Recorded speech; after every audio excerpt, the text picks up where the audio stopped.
What's up, water cooler? I'm Tristan Linville. That's Michael Callahan. And we're here for episode 22 of Water Cooler Talks on Manufacturing and Technology.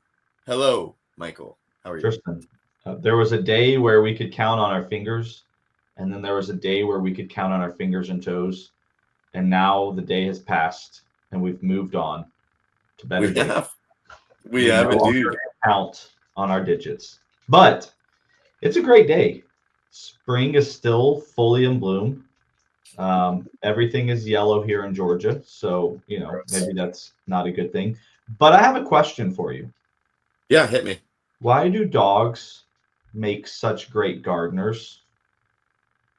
Something about digging. It's not. They use a lot of fertilizers. Interesting. Thank you. I will solicit my dog. It's just fitting. It's really that they poop in your yard a lot, and that's great, but fertilizer is better. 22 episodes in, I definitely think that our skills in podcasting has gotten better, but with dad jokes, it all just stays the same, man. We may need something else. It may be that may be when people turn it off. Yeah. So I mean, here we are. It's mini series. We got mini series episode 1 or edition 1 of Consultant Corner. What is that? So we're bringing in consultants from the field that consult on all sorts of things, right? Whether it's tech advisory, whether it's manufacturing processes, and we work with these people in enterprise technology over and over, and so it's really good to hear their perspective and what they're seeing in the field, because oftentimes they are that direct line of communication with customers, and now we want to bring them to the listeners. Love it. So who do we have, Tristan? We have Sir Alex Isele. Woo! I feel like from RSM. I know. So Alex, hello, welcome. Hello, thank you. Happy to be a part of the podcast. Yeah, man. So Alex is a CIO advisor for the tech advisory arm of RSM. And, Alex, you're here to really tell us a little bit about yourself and what that actually means. Sure. So, as you mentioned, I'm part of the technology advisory practice at RSM. And I help my clients, mostly mid-market companies, make smart strategic decisions about their technology landscape. A lot of my work centers around digital transformation projects, ERP selections, MRP selections, IT assessments, helping my clients align their technology investments with their long-term goals. And I also take on fractional CIO roles when needed, which means I'm embedded directly with my clients to guide big changes from inside out. That's cool. Sounds stressful. It has the CIO. Yeah, the CIO portion. I'm like, whoo, that's big. It has its moments, but what I've found that I love about that role more than anything else is the idea that, we've all heard the phrase, decisions are made in small groups, right? And so I like to think that the CEOs, the CFOs, the COOs I work with are really smart people. And so I get to work in small groups with really smart people in various pockets of industry and various, parts of the country, and make a pretty meaningful impact in a very fast sort of way. And it is very rewarding in that regard. Yeah.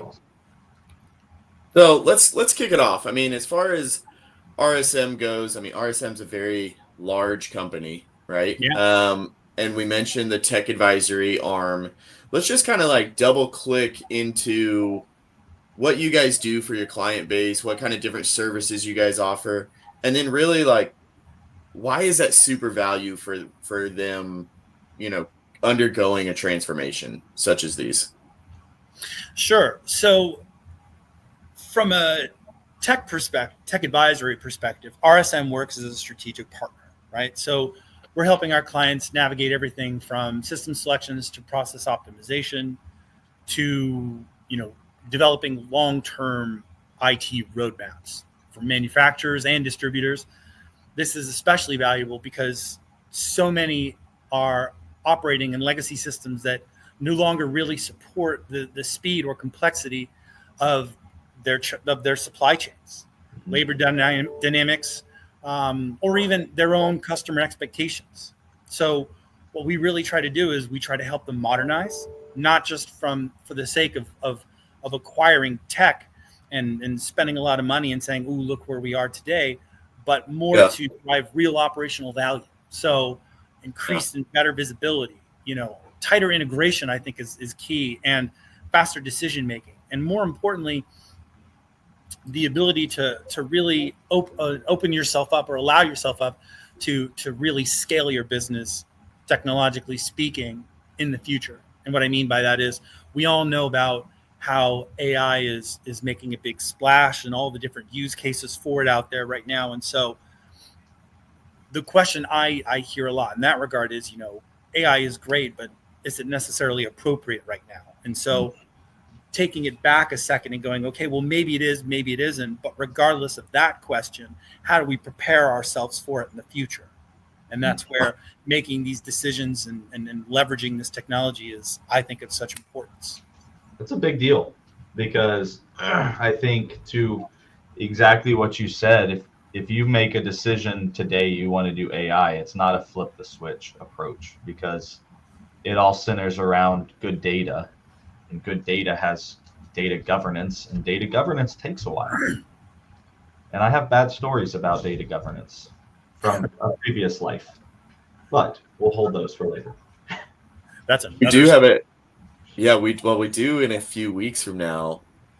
We have a data individual that's coming on to talk all things data cleansing, data governance. I'm super excited about that because he's good, but more excited about my boy Alex today. So Michael, I know you got a question out there. You're big. I'm curious because I came from a small business and we actually had a legacy system. And so it was great for the time being, and then we grew out of it and needed something else. As a small business or a mid-market business, as someone's taking that next step to say, hey, I know we need it, but I don't know where to start. How do you kind of guide them on maybe the decision of, do I do it myself or do I reach out to an RSM, and what things should they be thinking about? That's a great question.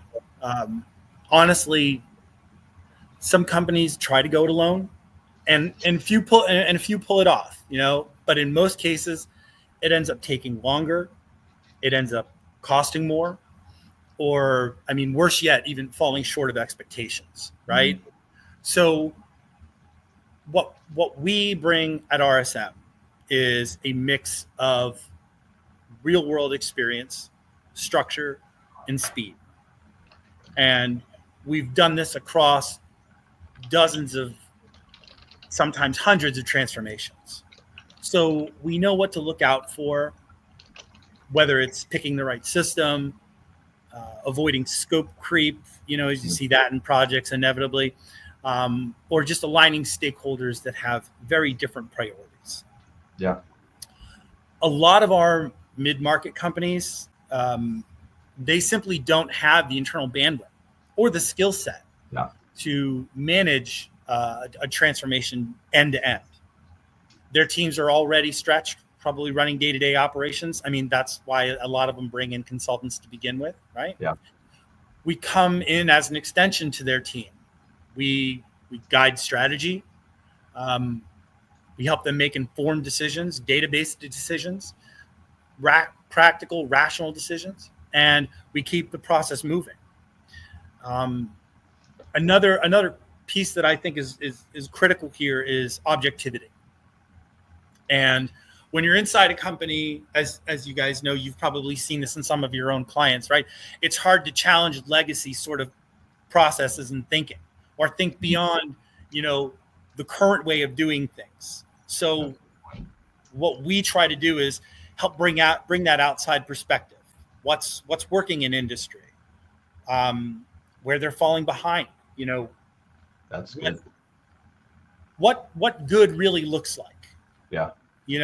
And that guidance can be the difference between implementing a new system and actually transforming a business, or potentially failing in the sort of go it alone approach. Yeah, I think that's a huge aspect of it that I, to be honest, never thought about is, inside your company, you don't have a blank whiteboard because you've been living these processes and you're kind of tied to them and feel very passionate about them.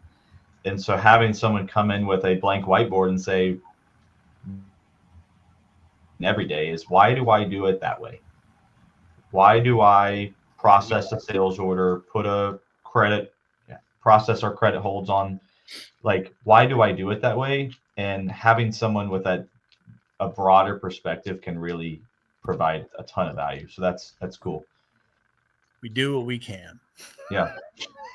Well, it's the art of like calling the baby ugly, right? Because there's skeletons in every closet, and oftentimes the people that are driving the change or driving the initiative are some of your top performers within the business, right? However, those same top performers have been there for 15 years, 20 years, maybe longer, and were there and drove the last change or drove the implementation of the new processes and so forth. And so it is a difficult job that you have, that we have, if they're dealing directly with us, to go in and say, hey, there's a better way, and here's the value that you're going to get off of this. And I think the only way to really challenge that perspective is we got to be able to communicate value. And I think you guys do a really great job of that, of like,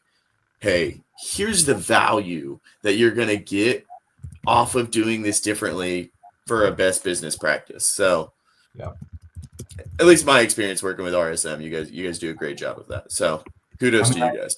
I think that I was thinking about this this week, and we often hear questions and demonstrations like, hey, can you do this?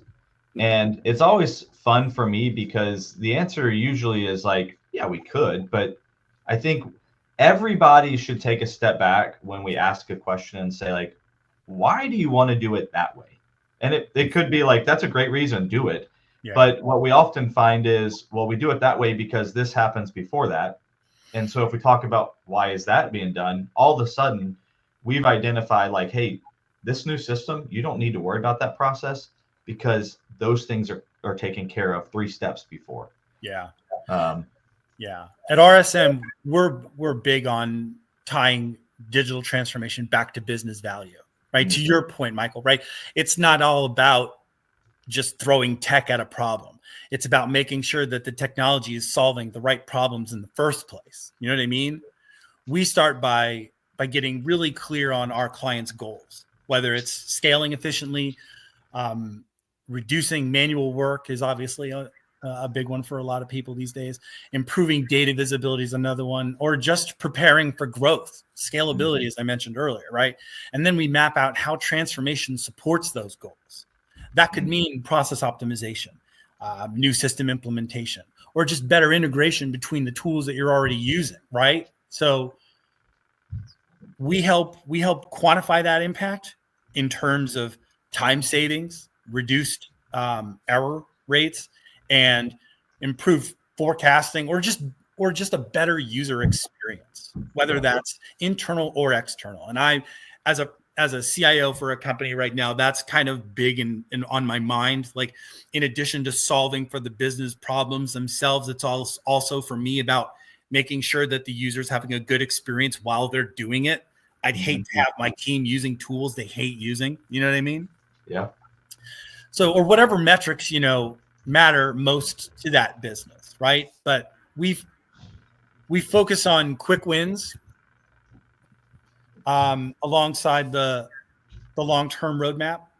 Transformation doesn't always have to be a multi-year overhaul. Sometimes it's really just about unlocking value early, finding it, and like automated reporting is a great example, or just cleaning up data, or like, how to improve teams collaboration across functional areas. I mean, But I at think the it's end of the day, our role is to de-risk the process. And I think that's one of the biggest value adds we bring. We accelerate value. We make sure that every step we take is aligned with where the business wants to go. And as I said, it's really not just about tech. It's about building capability and confidence for what comes next, and knowing that the tools that we're leveraging for the business will support that. Yeah, I think it's also cool because you all, oftentimes in a business, it's hard to take a high level global perspective. And I think that's something that you all can offer, instead of it just being like, hey, I know we have a problem here, let's fix this problem. It's like, no, let's take a bird's eye view at this, and then you help prioritize those things and say, hey, here's where we want to go. Priority 1 is this system. Priority 2 is automated reporting, whatever it is, and that's giving us the biggest value for that moment in time. Yeah, I agree. There's one thing I do want to double click on, and this one is kind of out of left field. So it's kind of interesting, and maybe for people that are undergoing a transformation, that are engaging with a consultant, let's say there's a selection going on, for example. Sure. These consultants, they're going to find and identify the solution providers, let's say 3 or 4 of them, could be less, could be more, that they're going to bring in to try and capture your needs in their solution. So sure. What I wanted to discuss is less about maybe the intricacies of how these selections work, but more around like, you guys as the consultant know so much about the client. And then as we transition and say a solution provider is selected, there is a very interesting pass down that has to happen between consultant and solution provider, right? Because the solution provider is going to want to try and learn as much as possible about the client as well. So how, in your opinion, have you seen like that successful pass down from like everything that's in your guys' brain to solution provider selected? Because the solution provider is then going to be in a long-term relationship, hopefully 5, 10, 15 years, solving these problems moving forward. So what do you see as the most successful pass down so that the client's needs are fully captured? No, it's a great question. And it's something that we actually in RSM are still dealing with. And we refer to it as like integrated service management, right? When you're passing off from team to team, that handoff is critical. And if I think I heard you right, it's like, how do we transition from advisor to solution provider, and how do we make that successful? Right. That's exactly. Yeah. And as I was saying, I think that handoff is really, really important. I think when it's done right, it's what separates a smooth transformation from one that loses momentum. At RSM, we put a lot of focus on knowledge transfer and continuity. We know that the client's business, their goals, their pain points. We've been through that discovery and that experience with them. I sometimes think of discovery as, half therapy session. And we and that context has to carry forward into solution delivery, right? Mm-hmm. So we start by documenting not just the technical requirements, but the why behind them, because I think that's really what's driving the need, right? What the end users are struggling with, and what success looks like, from a business perspective. That context gets built into the transition plan that we build with the client. So our implementation teams aren't just configuring software, or the vendors that are going to be picking up that mantle or that torch, if you will. They're solving for the right problems. As we're getting these sort of these two groups together, our goal is always making sure we bring the right people in to the table early. And if we're recommending a solution that, we know we may not implement, then that's where, like Tristan, the moment I thought of you, or when I thought of an Infor possibility, I was like, got to get a hold of Tristan, right? So we try to bring everybody in as early as we can. That way there's shared understanding and alignment on expectations from day one. And that's lastly, great. Yeah. And I mean, like the last part of that really is like, we do our best to stay as engaged as we can with our client. I like to think of it as like shoulder to shoulder consulting, right? Mm-hmm. Like even if we're not leading the implementation, we often stay on as strategic advisors. Right now I'm doing that, and I'm helping my client navigate some decisions and make sure that the roadmap that we built out early on in the year still makes sense relative to the solutions that the solutions delivered and the business value they create. Yeah. I think I have two thoughts. One is that I think we should all agree to change the name from discovery to therapy. Totally. Yes. We would like to schedule a therapy session with you this week. It's much better. Discovery's it's dead. It is. It's fun. Have tell me about what's going on relative to the technology you use, and then tell me about why it's ruining your life. I love it. You know what I mean? It's great. But the real thing that I want to ask is around expectations, because you made a comment earlier that one of the things that you all do, which I think is probably one of, if not the most important thing for these transformations, is setting the right expectations. And the story I always tell is that when we were transitioning our project, it was that this new system was going to solve all the problems. And it was the wrong expectation to set, because day one, people were pissed because it was like, my problem's not solved.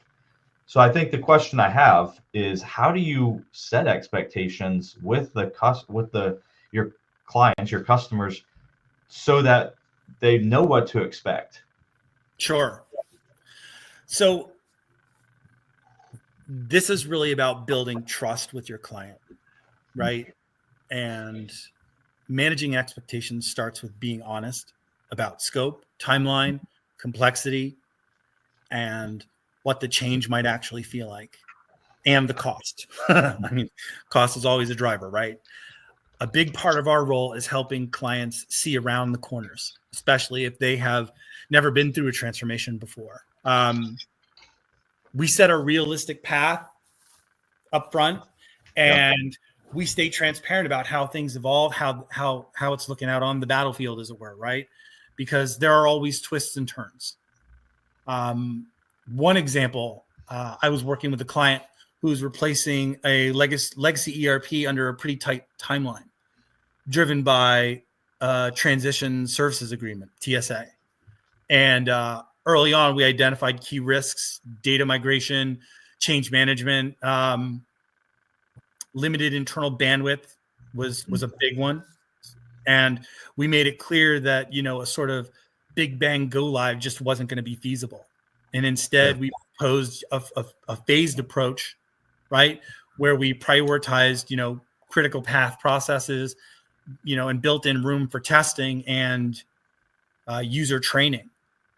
It wasn't what they initially wanted or envisioned, but it kept our project on track and certainly avoided another painful rollout and additional unnecessary cost. Mm-hmm. So what was the real result of all of that? I mean, well, first of all, we didn't go over on the TSA. So we saved some money on, tangentially on the project by avoiding those additional costs. Mm. We stabilized a lot of operations, and we kept leadership aligned every step of the way. I think we were having SteerCo meetings, almost every week, it seemed, for a while. The client told us afterward that the thing they valued most about how we kept them grounded: no fluff, no BS, just clear plan and ongoing communication. Yeah. And I think that's really, to kind of cut to the chase, to give you the answer you were really looking for there. It's, how do we manage expectations? It's through trust, it's through clarity, it's through delivering what we say we would, and just ongoing communication, over communicating, it seems sometimes. I mean, you said clear communications, and I think that's absolutely critical. But what I loved about what you said is what it may feel like, because I think people need to have that understanding of like, it may be like this. You're gonna be working two jobs for a little bit. You're gonna have to work your current job and train, and when you go live, here's some of the challenges you're probably gonna face, and it's okay. Like, we'll get through it. But that's important, right? We know we're gonna that right there. That's along with setting expectations, right? Admitting that right out the gate. We know there's going to be bumps on the road. We accept that, but we have a plan to fix them, mitigate them, and move on from them. One of my favorite things is this Japanese philosophy around fixing the problem, not the blame. I like that. Yeah, I love it. Last serious question, and then we'll jump into a fun question. What are you seeing out in the market, as far as like trends that could be sparking the need for digital transformation? I mean, what are you guys seeing coming through your doors? Yeah, I mean, I think right now that's a real tough question to answer, because the economy is in such a interesting state of flux right now that our clients are really trying to get a sense of how all of these changes are impacting them. Sure. And as a result of those changes, how those are going to, affect their decision making. So right now, what we're really trying to do is have discussions with our clients around, the plans that we've put in place, the roadmaps that we've built, the strategies we've designed, and given how things are changing in the market, reprioritizing what's going to give us the most bang for the buck, right? And then starting to evaluate how soon we want to tackle those activities. It's not a very great answer, but the bottom line is it's still new in the year, and it's only April 4th, and lots of things are moving, and it's very much kind of just trying to get a sense of, where we can create some stability and some value while mitigating the cost or the cost impact of it. In terms of like the market and where people are going relative to technology right now, as we mentioned earlier, right? Like a lot of it is, AI driven, but it's very much, we want it. We're not sure how to use it though. And it goes back to that question that I've been asking people lately, which is great. There's plenty of use cases out there. There's plenty of need for it, but is it necessarily appropriate right now? Last crazy question for me. You may or may not have an answer, and that's okay. But you've seen probably and heard a lot of AI use cases. Like, if you could say there's one AI use case that just excites you the most, or that you've seen the biggest value bang for your buck for, what would that be? I'm really, really still getting my hands around everything that is going on. It honestly, what most excites me about AI is in forecasting and planning, especially in areas like demand planning or financial forecasting. I work with companies that have historically relied on spreadsheets, gut feel, or overly rigid models. With AI, we can ingest real-time data, sales trends, supply chain disruptions, even external signals like weather or macroeconomic shifts. Right, and generate forecasts that are not only faster but more accurate and dynamic. I've seen companies use this to cut down inventory and carrying costs, improve cash flow, and really just make better decisions around production or staffing. It's a use case where AI isn't just a shiny tool.